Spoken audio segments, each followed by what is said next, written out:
Okay.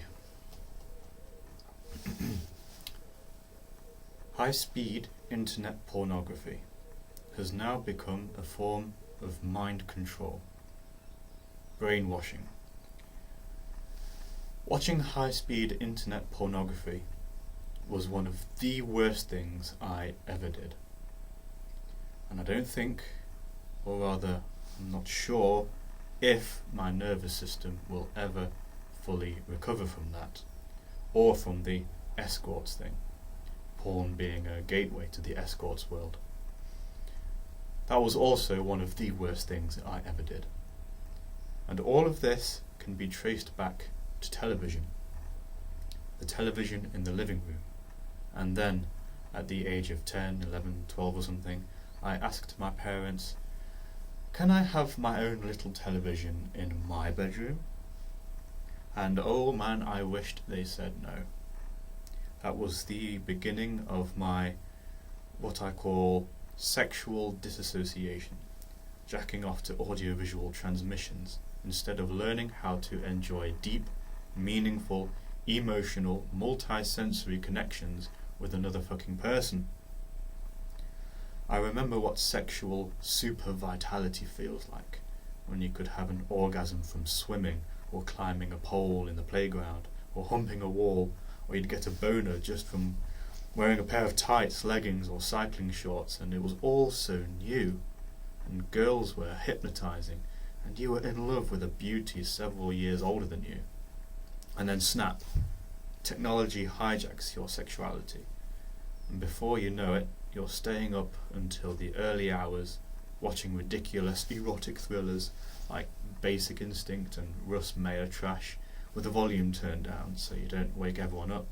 Awful. And when the folks buy the first family PC, and we all know what happens after that, porn, escort websites, technology hijacks sexualities. I know being in love or in lust with another person is another hijacking of the nervous system, but I'm talking about technology's impact.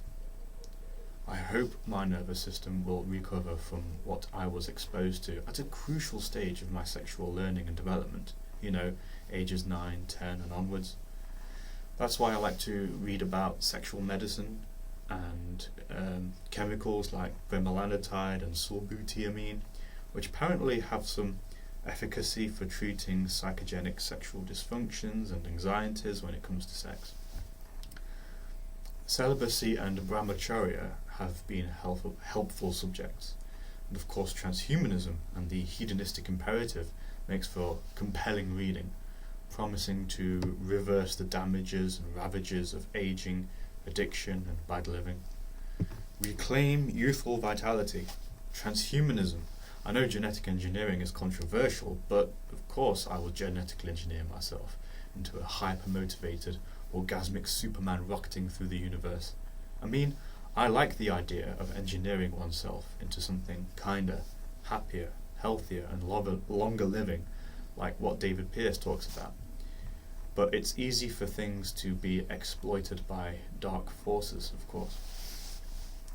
I bet the people at Pfizer quite happy about the rise in porn-induced erectile dysfunction, or PIED, and porn-related performance anxiety. Funny, isn't it?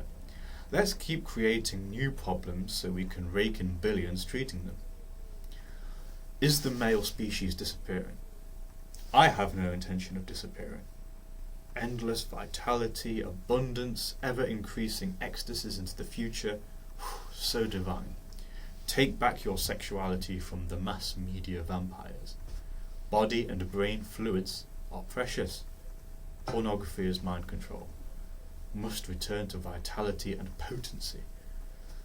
Although immersing oneself in conspiracy theories too much can cause agitation, paranoia and depression, making one even easier to control and manipulate, which is quite meta.